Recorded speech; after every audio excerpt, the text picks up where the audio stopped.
Okay, the first thing I would love to do today is a review on radicals.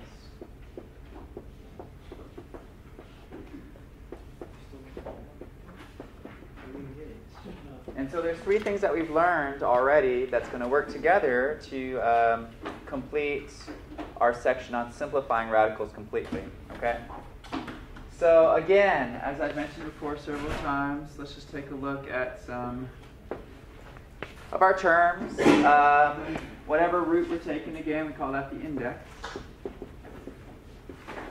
The actual symbol itself is called the radical. And then the thing underneath is called the radicand. Okay? Now, the three things that I want to look at a little bit more closely today are the product rule for radicals,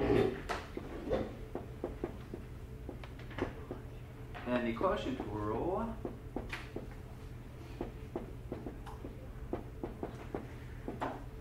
and then rationalizing.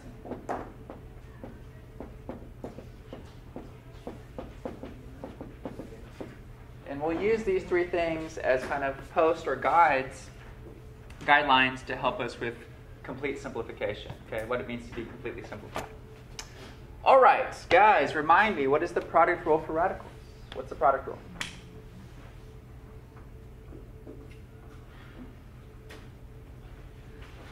You can separate like A inside the radical. Right, and what do I need? Same index. Same index, right? So product rule can be applied when I have the same index, right? So, for example, what if I had the square root of 2 times the square root of 8, right? Using the product rule, they're both the square root, so I can combine it into a single radical, right? Square root of 16, which is really nice because that's just 4, right? What if we had, let's say, the cube root of 6 times the cube root of 4? Okay, similar problem, but now we're dealing with cube roots.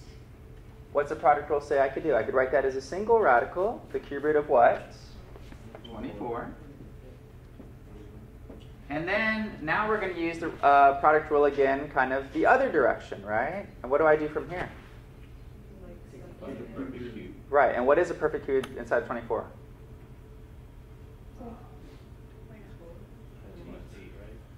Yeah, so if I get stuck and I need to come up with some perfect cubes, how do I do that? I go to the side of my paper and do 1 cube, that's a perfect cube. 2 cubed is 8, that's a perfect cube. Does 8 go into 24? Yeah. Yes. So then I split this up, cube root of 8 times the cube root of what?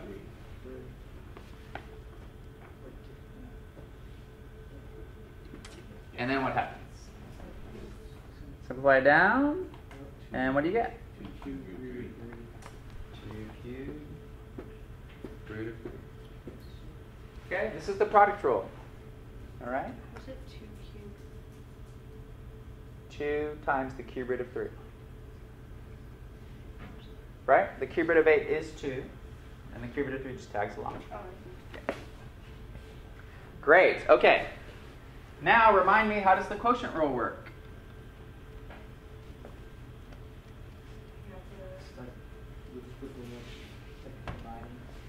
Yeah, so if I have a fraction underneath the radical, I can split it up into 2, right?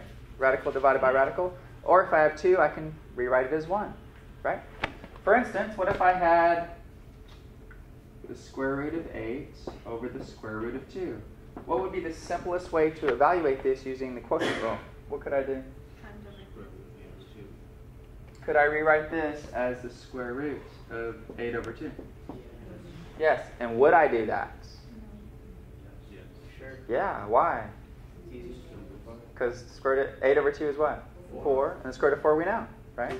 So definitely, if I see that and I recognize it, I'm just going to use the quotient rule in this direction. Okay? A lot of times we'll go from quotient rule from here to here, but sometimes it's beneficial to go this way. And so we get square root of 8 over 2, which is 4, and the square root of 4 is just 2. Okay? So that's using the quotient rule in that direction. Let's do a cube root problem.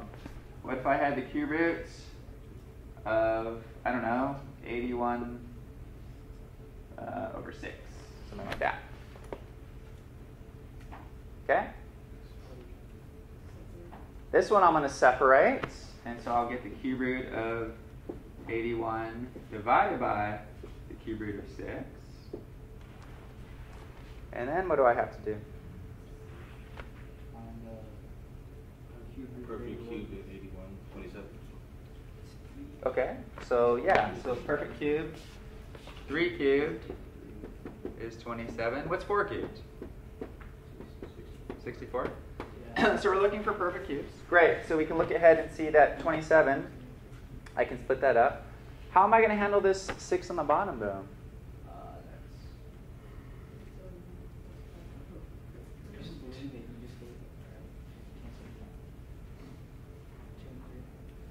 Am I allowed to have a radical in the denominator? No. Rationalizing the denominator, right? How do we rationalize the denominator? Okay, here's the thing, guys. If I multiply by the cube root of 6, that's going to produce the cube root of 36. Is 36 on the board over there? No. So does everybody see how this is not helpful? Okay? With square root, yeah, square root of 6, square root of 6, square root of 36, we know the square roots. But with cube root, we have to look ahead and figure out a cube root that we actually know. We don't know the cube root of 36. Okay? So that's not going to work for us. So I'm not going to multiply by the cube root of 6. I'm going to have to try something else. So what am I going to try?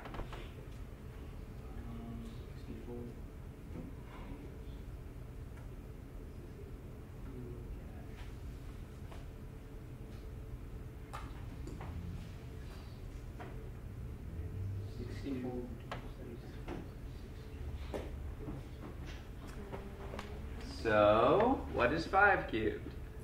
145. What is 6 cubed? 216. Okay. I have a 6 here. If I multiply by 36, or 6 squared, I'm going to produce 216, which is something that, I'm looking ahead, I will know the cube root of that. Is everybody with me on that? So 36, which produces 216, which will just be 6. Okay? So that's important for us, because now I just have a 6. And then the top's going to have some work to do, right? I have no idea what 81 times 36 is, but I need to pull out all the perfect cubes inside of that. Excuse me. Okay? Okay, let's see. 81 times 36. That's a big number, but we know we can split this guy up into 27 and 3, and we still have 36, right? So 36 is what? Is there anything else that we can split that up into? What is 36 times 3? 108. Are there any perfect cubes inside of 108? So we can use our calculator here. I don't expect you to be able to do this by your head. Does 27 go into it? Okay, so I have... What was 9? If I have a 27 and another 27, then what does that mean? 9, right? 9 and 3. So what's... All right, so we have a lot of numbers going on.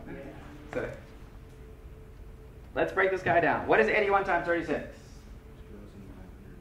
2916. It's a huge number. Let's break this guy down.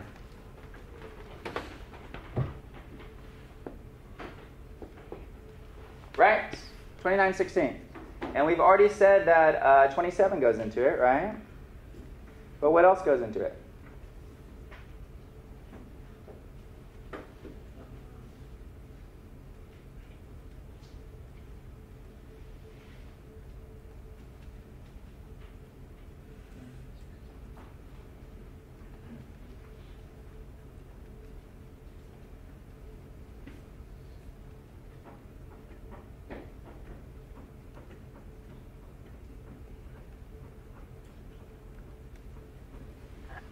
So we said 27 goes into it, and then we found another 27 going into it, right? So what is 27 times 27? Go ahead, take out your calculator. What's 27 times 27? 729. 729. Is 729 a perfect cube? Yes. What's the cube root of 729? So, 729 goes into this guy 9 times, right? And this is important because 729 is a perfect cube. Okay? So obviously I wouldn't expect you to be able to do that in your head, so you can do it with your notes, or your calculator. Okay? Okay, so the cube root of this is 9. Oh, it shouldn't be a 9. This is a 4, right? So we're going to split this up into the cube root of 729 times the cube root of 4. And the cube root of 729, that huge number, is just what? 9. Times the cube root of 4. And now, question for you. Can that be simplified further with the 9 in the front and the 6 in the front? Yes. 3 can go into both of those. 3 cube root of 4 all over 2. That was a crazy problem. Where do you get the 4? Is there a way? Can you not go in and simplify it when you have the two 27s or the 27 and 3 and 30? You can't individually. Yeah, so you could have done that too. So if you had the cube root of 27 times the cube root of 3 times the cube root of another 27 that you're pulling out of what was left times whatever, and then you could put those whatevers together and do the cube root of 27s together. So you would cube root the 2 27 and then Yeah, which are both 3, and 3 times 3 is 9. or multiply. Yeah, and then whatever would have been left over. Yeah. Where do you get the 4 and 16? 729 times 4 is 2916. It should be. Okay. All right. Rationalizing. Let's do another example. Rationalizing the denominator. What if I gave you this example? 1 divided by the 4th root of 2. You gotta rationalize it? Yeah, rationalize.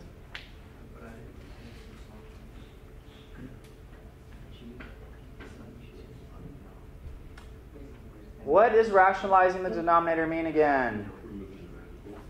No radicals in the denominator. How do I get rid of it? I multiply by something that I know ahead of time is not going to have a radical anymore. Okay? So guys, I need to look ahead. I need to multiply by the 4th root of something to obtain something that is a 4th root, a perfect 4th power, which I can 4th root. Okay? So if I don't know 4th powers, which I don't, I come over to the side of my paper, and I look at some. 1 to the 4th is just 1. 2 to the 4th is 16. Can I come up with a number that will multiply to give me a 16 here? Yeah, and what's that number going to be? 8, right? 2 times 8. The 4th root of 16 is just 2, so I'm done with the bottom. That was the whole goal with rationalizing. Get rid of that radical in the denominator. And in the top, 1 times the 4th root of 8 is still the 4th root of 8. Okay? All right. What's next? We put all of these 3 things together.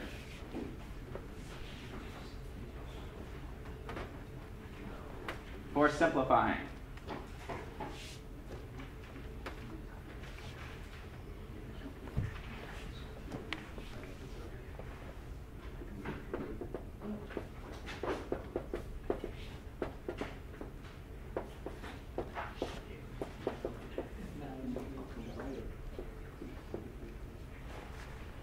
Okay. There are 3 things for something to be completely simplified. All right? The first is no perfect nth powers. No perfect nth powers as factors inside radical. Number 2, no fractions inside radical. Is this 10.5? Still reviewing.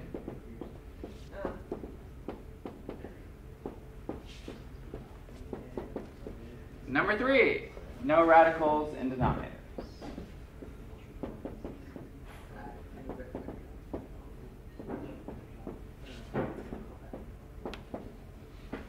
Okay?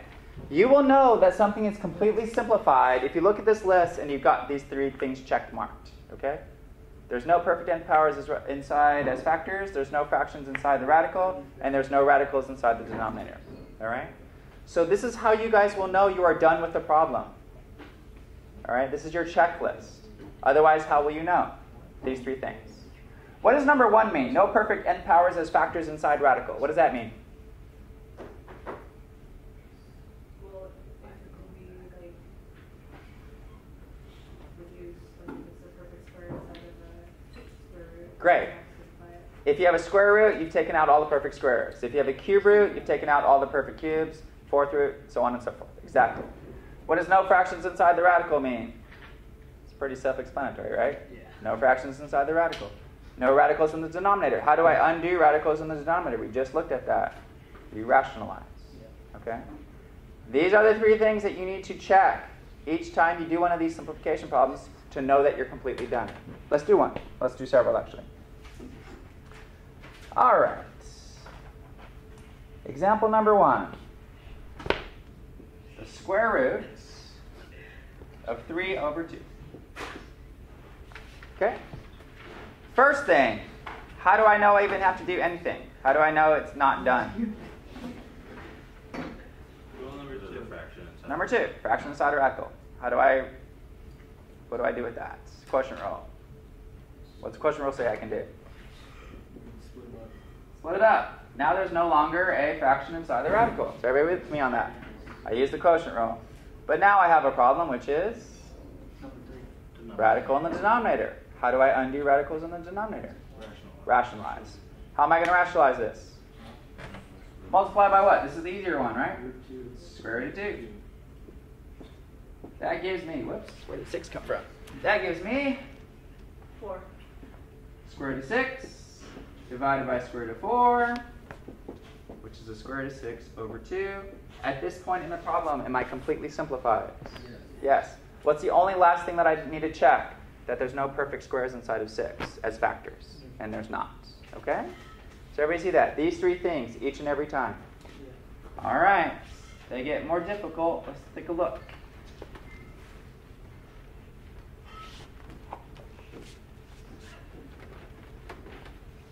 Example number 2.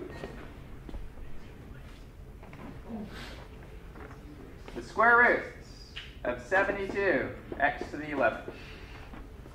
Okay. The directions on all of these are just simplify. Simplify it completely. The square root of 72, x to the 11th. How do I know it's not completely simplified? Power. There can't be a power inside the... Yeah, we have perfect squares still underneath the radical, right? So what was my methodology for doing this? I split it up, which is what rule? Product rule, right? So all of these rules work together, guys, okay? Inside of 72, what is the highest perfect square inside of 72? 9. I agree, 9 is a perfect square, right? But 9 times 8, 8 still has a perfect square in it. So that means I haven't pulled out the highest perfect square. Everybody with me on that? 12. All right, first let's make sure we understand that. 9 times 8. 9 is a perfect square, but 8 has a 4 in it. So that's not the highest perfect square. We can go higher. Well, keep going. 12 and 6, neither one of those are perfect squares. 36. 36 is a perfect square. What times what equals 36? 6 and 6, right? All right. 36 times 2. Because 36 is a perfect square, the highest one. X to the 11th. How do I handle variables with exponents? What are perfect squares? What types of exponents? Multiples of 2. The highest multiple of 2 is 10, and what's left? 1. Great. Okay? This step to this step. 36x to the 10th. 2x. That is the product rule. Okay? We use that over and over and over with simplification. Now this first one we said simplifies completely. This one just kind of tags along for the ride. 36 is 6. What's the square root of x to the 10th? X to the 5th. Okay. If I asked you guys to rewrite the square root of x to the 10th as a exponent, what exponent would that be? 10 over 2, the index, right? So make sure you're excellent at going from one form to the other. That's going to help you guys understand this. So it's really just 10 divided by 2, which is 5, times the square root of 2x. Okay, that's it. No radicals in the denominator, no fractions. All I had to do on this one was pull out all of the perfect squares. All right, next example.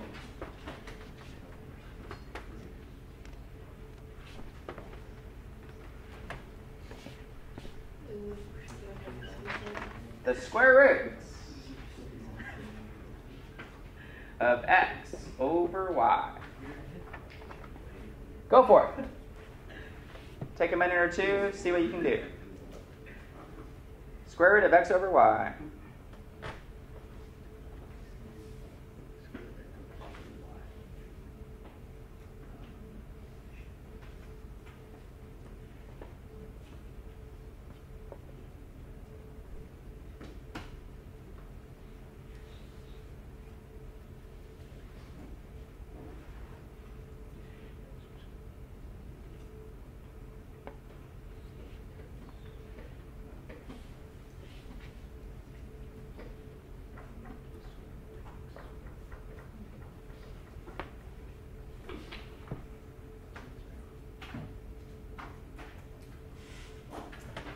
Square root of x over y, what'd you do first? Split it up, which is what rule? Quotient rule. What'd you do next? Multiply square root of y, top and bottom. What rule is that? Rationalizing, right? Square root of x times the square root of y is the square root of xy. What rule is that? Product rule. Everybody with me? Quotient rule, rationalizing, product rule. They all work together. What's the square root of y times the square root of y? Okay. I know I'm completely simplified because of those 3 check marks. All the perfect squares are out. Fractions and denominator is taken care of. All right, let's step it up. How about this one? The 5th root. The 5th root of 64 x to the 22nd. Go ahead, give it a shot. The 5th root of 64 x to the 22nd. Take a minute or two, see how far you can get, and then we'll get ready.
The first thing that I would do if I was taking this on a quiz or test, I'm not good with powers of 5, so I'd go over to the side of my paper and I want to look at some powers of 5. 1 to the 5th is 1. What's 2 to the 5th? 2 times 2 times 2 times 2 times 2, 32. Okay, and I could stop there, right? Because I see 32 goes into 64. So are you with me on that? Great, so I can rewrite this. 32 and 2. X to the 22nd power. What am I looking for when I'm taking the 5th root? Multiples of 5. The highest multiple of 5 is? 20. What's left over? 2. Great. If you guys can do that, you're 90% of the way there. Okay. Now there's only 1 or 2 more steps. Split it up and simplify the first part. Okay, so I'll split this up. 5th root of 32x to the 20th times the 5th root of 2x squared. Don't forget to put your index. A lot of students forget to write the index, so make sure that 5 is still there. Okay, and we already looked over here. 2 to the 5th is 32, so that's just 2. And what is the 5th root of x to the 20th? X to the 4. And again, you could just rewrite that in the other form to see that. There we go. All right, let's do 1 or 2 more examples, and then we can move on.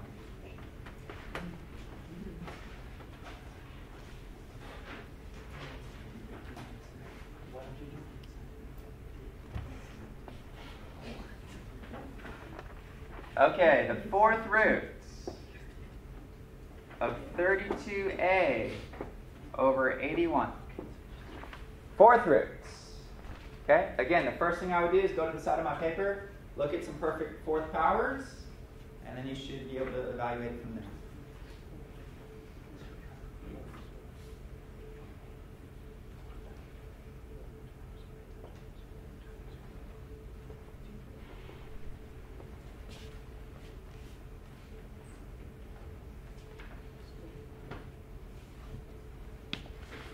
One to the 4th is 1. What's 2 to the 4th?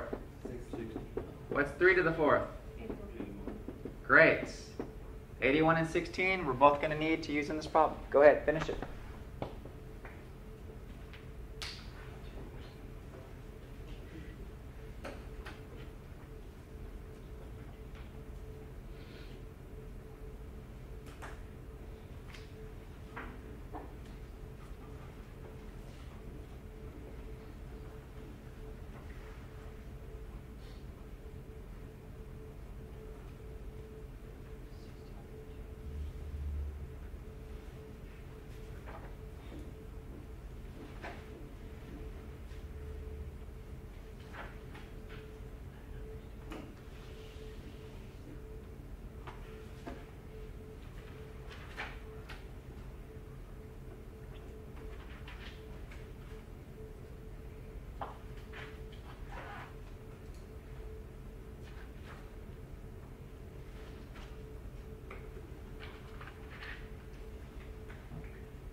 Step number 1, what'd you do?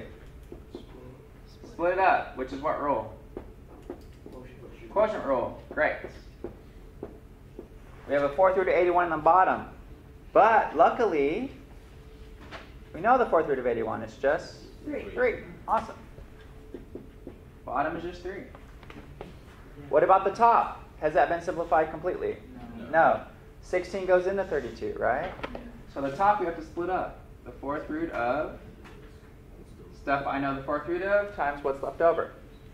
32. 16 times 2. What about this a? Where am I going to put that? 2. Why? What would it have to at least be to put in the first slot? 4, right? And we don't have that. Great. You guys are getting it. Awesome. So then 4th root of 16 times the 4th root of 2a. What rule is that? Product rule. Okay. See how everything's working together? Divided by 3. And what's the 4th root of 16? 2. So 2 times the 4th root of 2a, all divided by 3. Okay? Simplify, simplify, simplify.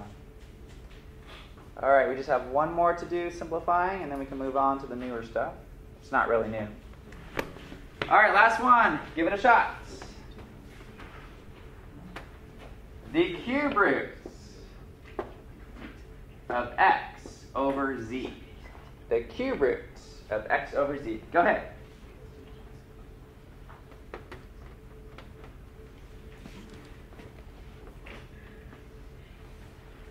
The cube root of x over z.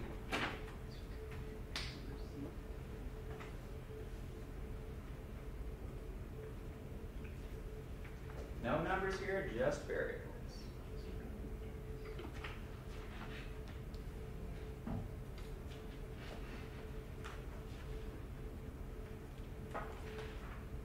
Cube root of x over z.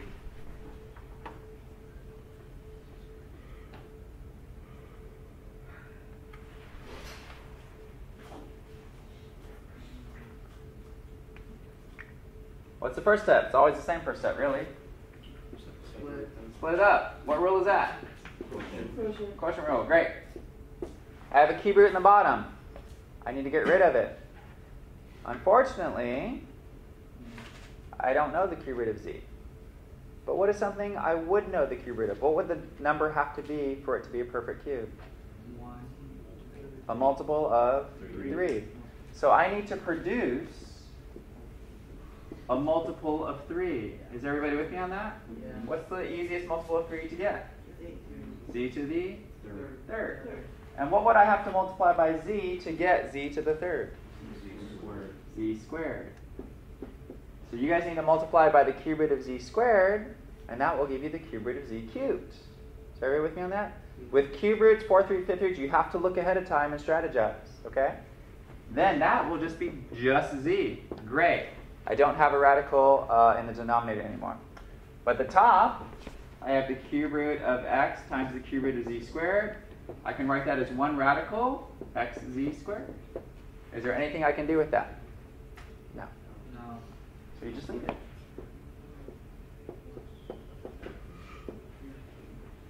Okay?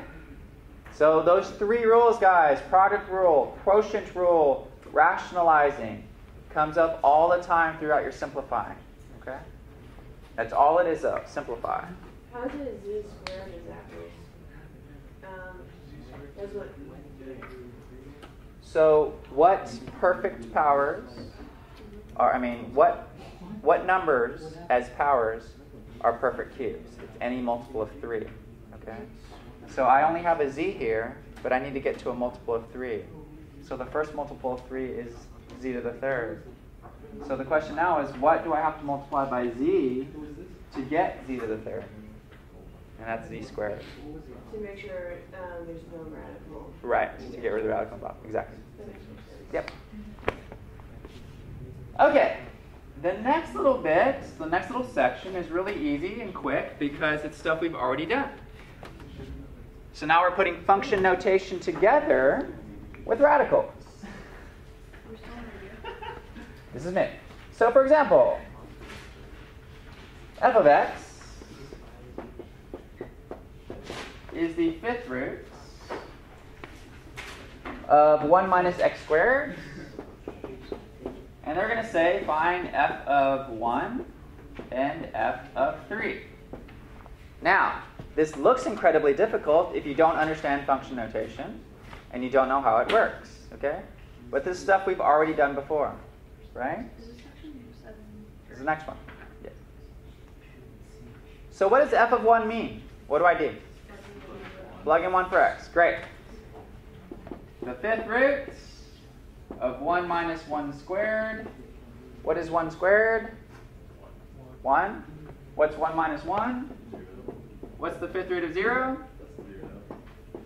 Any questions on that? 5th root of 0. What times what times what times what is 0? It's only going to be 0. Okay? How does this function notation work? You're plugging in a 1 for x. All right? So it's reviewing stuff that we've already done before together with radicals. All right? F of 3. Go ahead. Do that one for me. 5th root of 1 minus 3 squared. 3 squared is 9. So 1 minus 9. The 5th root of negative 8. Anybody know the 5th root of negative 8? Probably not. But here's what they're trying to ask. Can you take the 5th root of a negative number? Yes, you can, right? Because a negative to an odd power is still going to be negative. So yes, I don't know what the 5th root of negative 8 is, but I know it's not, if it was a square root of negative 8, what would we say? No solution, or not a rational number, right? So that's it. There's nothing I can really do with that one. 5th root of negative 8.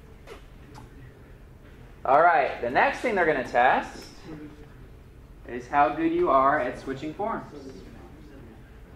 Was all these examples 10.5? Mm-hmm. Okay. All right, how about this one? F of x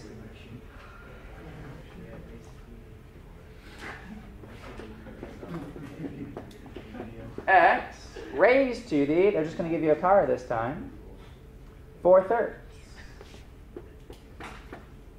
And then evaluate f at -8 and 27.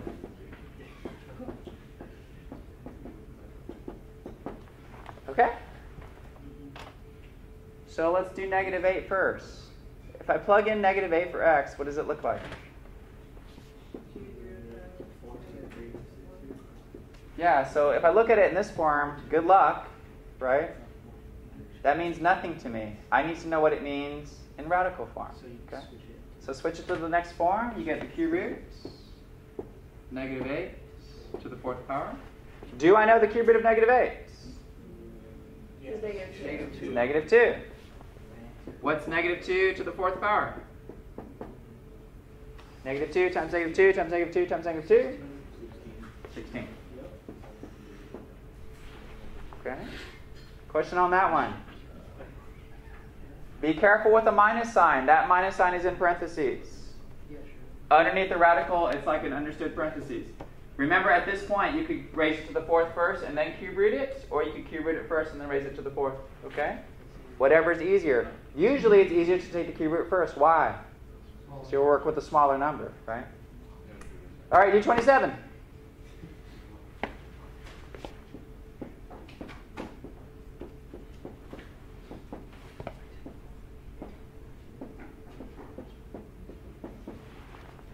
(27 to the 4/3 power). Cube root of 27 to the 4th, which is 3 to the 4th, which is, boom, we're done. Okay.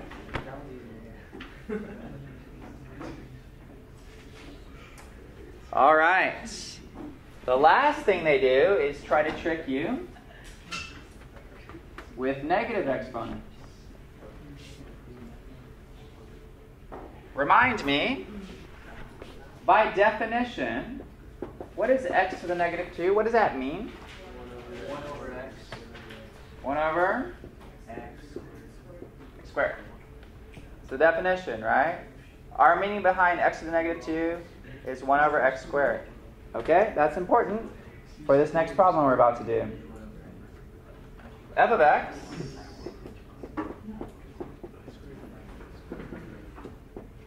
is x to the -3/4. Evaluate f of 0, f of 1, and f of 3. Okay. The very first step is that negative exponent. Let's rewrite it. What is x to the -3/4 equal? 1 over. And what does that mean? Put that in radical form for me. X to the cube root of What's the index? 4. 4th root of. Everybody with me on that? Yep. So now it's easy to plug these in. If I'm asked to plug in 0, what happens in this problem? Undefined. Undefined. Why? Because you can't. No 0 in the denominator. Yep. Undefined. Okay, all the rules that we've been learning still apply. If I'm asked to plug a 1 into this thing, what happens? One. The 4th root of 1 is 1. 1 cubed is 1. You just get 1 over 1, which is 1. If I'm asked to plug a 3 into this thing, what happens? I don't know. Got to plug it in, right? So you tell me. You have 3 times 3 times 3, and the 4th root of that.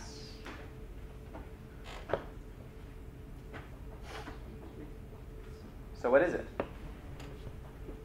1 over the 4th root of 27. Now the question is, do I know any perfect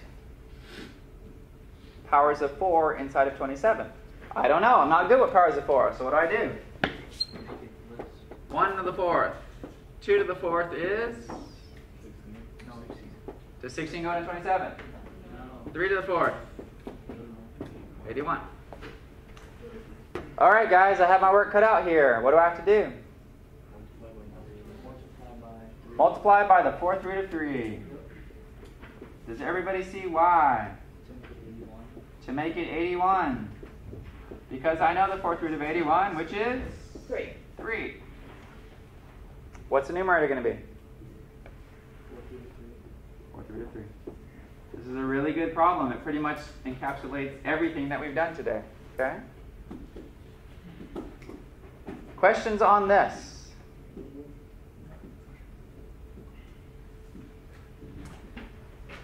At this point, guys, we have finished